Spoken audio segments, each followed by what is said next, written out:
Hello, welcome back to Up the Villa opposition preview time. Villa v West Ham, joined by Jake. Only feels like 5 minutes ago I spoke to you the last time. So how you doing, mate? Yeah, not bad. Thank you for having me on again. Twice in a month. I know. It's been 2 games. So obviously we played in the FA Cup, Potter's first game, and that was the preview that we did. And we were pretty sort of not sure what to expect. You weren't either. So, yeah, it didn't really make for the most insightful show about Potter, really. So, you've played 2 games. You have won and you've lost the game, beat Fulham, lost the Palace. So, firstly, is there a bit of a better feel about the place now? There is, yeah, and I'd have been a little bit more glowing if I'd have spoken to you before our defeat to Palace last weekend, which was really poor and pretty reminiscent of the days of Lopetegui. I'm speaking as if it was years ago. It was literally a month ago, less than that, 3 weeks ago. But yeah, I was quite happy, content with what I saw at Villa Park a few weeks ago. Thought a couple of things, a couple of unlucky things happened, went against us, and yeah, look, you were always going to get back into it in the second half. There was no doubt of that. And once you scored one, there was only one winner in the game, but I thought we showed more spirit than we had done throughout the vast majority of the season so far, and that sort of continued through into our victory over Fulham. We had some luck in that game, which we probably didn't have against Villa, and we won that game. And yeah, look, they dominated some parts of it, and then we took over in the second half, almost a sort of contrast to the Villa game in some ways. And then we go to Palace, we at home, looking to try and go back to back at home in terms of wins in the Premier League, and we falter. Some of it's got to do with injuries, and some of it was to do with some rather bizarre team selection. But yeah, it's been a mixed bag so far. The Fulham game was okay, the Palace game was pretty poor, and then the Villa game, of course, at the start of his tenure was bizarre as well. So yeah, we haven't really got a clutch of what's going on. There's been a lot happening, and yeah, it's been a bizarre and sort of changeable start for Graham Potter. And how are you sort of connecting with Potter? I think it's, from an outsider, I think it's very important that West Ham fans do connect with Potter, because it feels like with Lopetegui there wasn't that connection there anyway, and it can go a long way. So, how's he sort of been with the fans? Is he sort of, are you getting a sense of him like being himself a little bit? So what's the vibe with Potter and the fans and your feeling towards him? Yeah, you're absolutely right. There was a complete and utter disconnection between the fans and the head coach and Julian Lopetegui, and that sort of constituted his demise in the end, and we just didn't have a clue, and I don't think anyone did. And we got a clear indication straight off the bat. We had a bit of a problem at left back in his first game at the club against you boys a few weeks ago, and instead of putting the 35-year-old aging out of contract in the summer Aaron Creswell on, he chose to put Ollie Scholes on, youngster, shown promise, played a couple of games, but came through our academy, and I thought he was really good in the game. And he's slightly undone that by not starting him in the next 2 games. But it was really nice to see straight off the bat, and Ollie Scholes' name was sung in the away end that night at Villa, and straight away we got an indication of what Graham Potter was going to be like. He started a youth player in his first game away from home at Villa at left back, in a back 4, and I thought, you know what, fair play, that takes some balls in your first game. And he's done things differently. He's got an identity, and I think that's what we've been striving towards. Now listen, this isn't going to be a quick and overnight sort of change and all of a sudden we're going to be brilliant, because we've got a pretty weak squad at the moment, if you can even call it that, and there's not a lot he can do about it, because of lots of different reasons. Obviously, with the transfer window, it hasn't been great for us. I'm sure we'll come on to that in a second. But with the squad he's inherited, he's not a miracle worker. His name might be Potter, but he's not a miracle worker.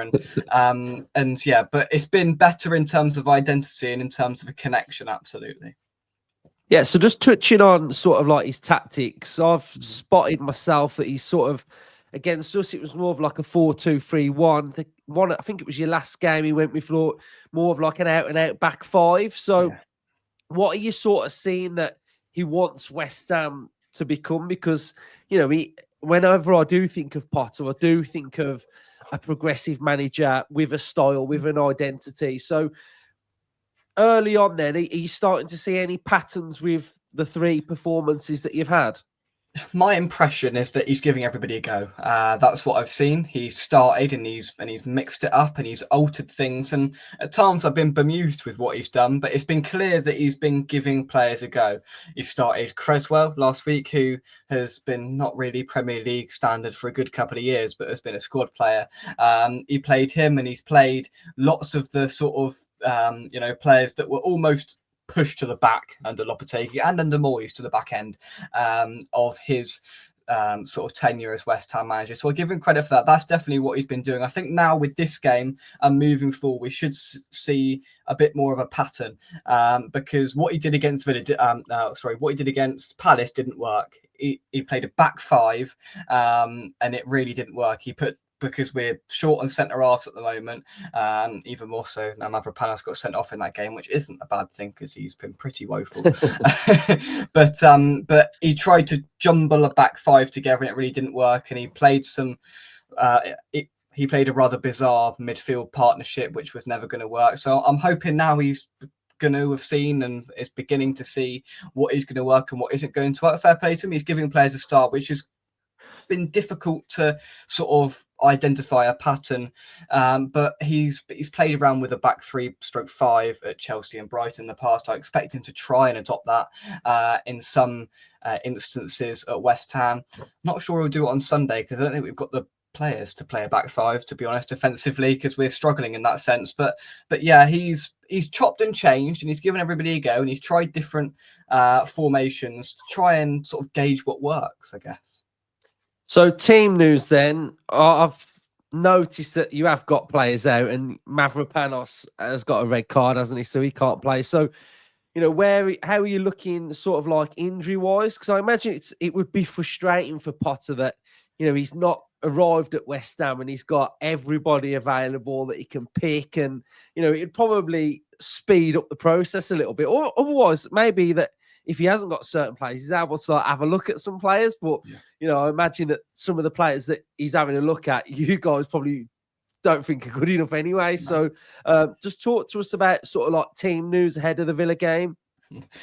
I think I did my preview about 20 minutes ago, and what I said was we've currently got one fit centre half and Danny Ings as our only striker, and that just about sums it up, right? So we've got Mavropanos, who's out of a sending off, who has been completely useless, so he's no loss there whatsoever. We've got Todibo, who we brought in the summer as a centre half. He's out for 6 weeks, and there are only 2 centre halves apart from Kilman. So that leaves literally we've got Max Kilman as our only fit senior squad centre half at the moment. So he's going to have to chop and change something there. He'll either put Soufal or Creswell into centre half, he'll put Kilman as one centre half and maybe Soufal and Creswell either side in a sort of back 3 and try and pack it, because we haven't got another out and out centre half unless he goes to another youth player. We've got a couple of up and coming centre halves that you may pick on after his youth in the cup game. I don't know, but that's a concern. Up front, we're obviously without Antonio, we're without Fulkrug, who's out injured. Heaven knows when he's going to be back. Somerville's injured and Bowen is out injured as well. So again, we're down to the bare bones there in terms of who we have available. He'll try and do everything he can to not start Danny Ings. We might shove Kudus up front and try and bring somebody else in, because it's been quite evident so far that he's not a fan of Danny Ings. He's made that quite clear. So if he can, he'll try not play Ings. If you see Ings on that team sheet on Sunday, he's been forced to do that because he has nothing else to do. But yeah, we are, especially up front and defensively, we are down to the bare bones. So we've got to talk about what happened early on in the week. £57 million bid. Was it one of those phantom bids, or absolutely, or what was the thinking behind it, basically? So, like, from your perspective. I saw it earlier on in the week, and I had a mad day that day, and it sort of came out and it slipped through the net, and I didn't really see too much of it until the evening, and I saw it and just chuckled. Right, it's the definition of a phantom bid. It is so David Sullivan, our owner. It is unbelievable. Obviously, there was old debacle with him in the summer, and we were going to sign him, and there was a deal, and then he didn't want to go, and he did the irons on his Instagram, and then he scored against us to just about sum it up. There was that whole thing, and I thought, right, that's that put to bed. And then I see that and go, look, listen, we haven't got 57 million quid to spend. I know that pretty well for a fact. We simply don't.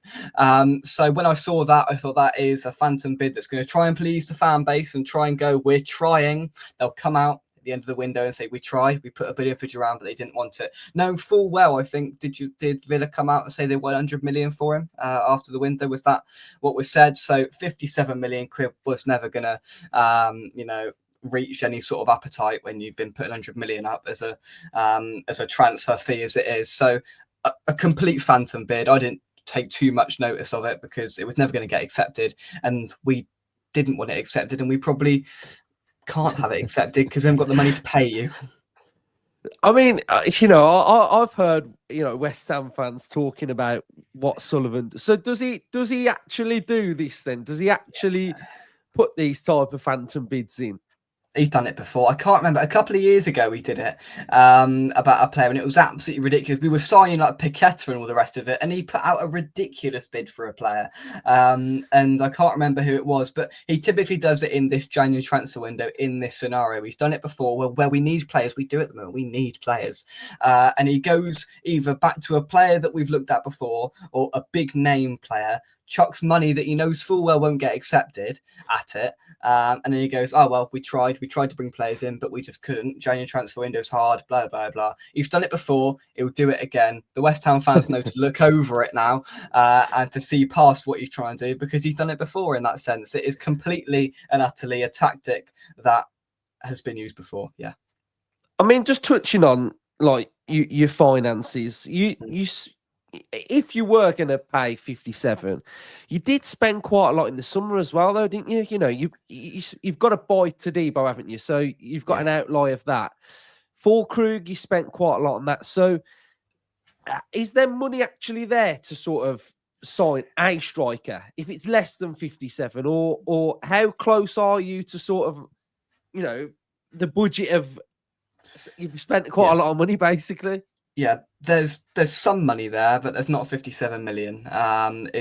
Is what I think. That would be my assertion of it. Now, look, yeah, you're right. We've spent a hell of a lot of money in the last 3 years. We sold Rice, and the myth was that we got that 100 million quid bang on for Rice. We didn't. We got 30 million when he signed for Arsenal. We got 30 million the next summer, and we got 30 million the summer after. So that's been prolonged. We didn't have 100 million bang in our bank account that day because that's just not how transfers work. So people thought, right, we spent 100 million that summer or something near to that, so that just balances the books, whereas we had to use money before because we didn't actually have the 100 million from Rice. So of course Rice is a standout sell, it's a standout money that has come into the club.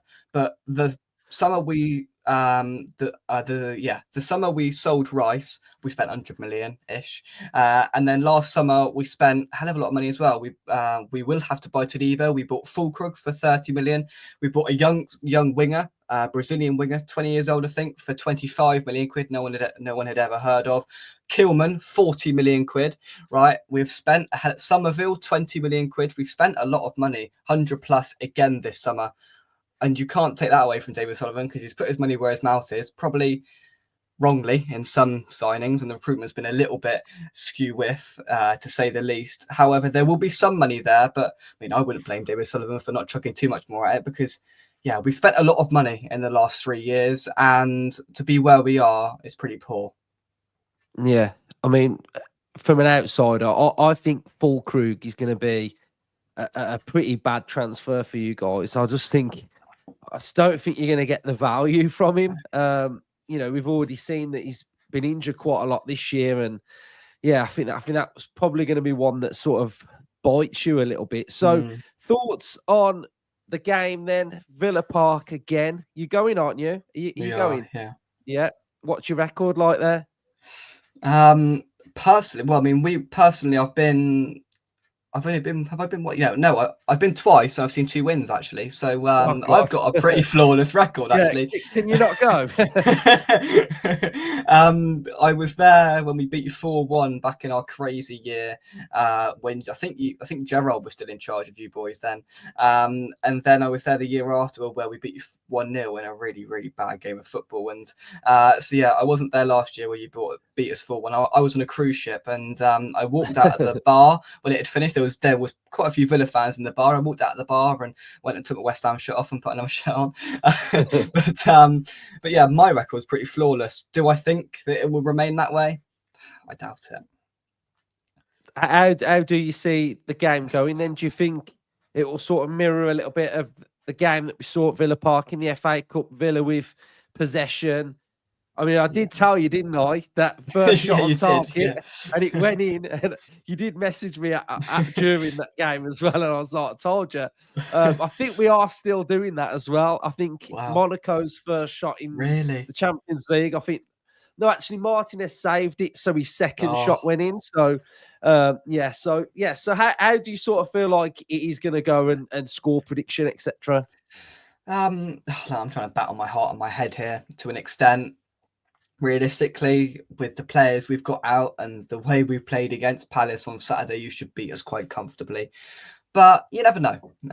You never know. And look, I thought, that game in the cup a few weeks ago, that didn't go as I expected at all. I was actually quite stunned at halftime when we were 1-0 up and not having watched it. And yeah.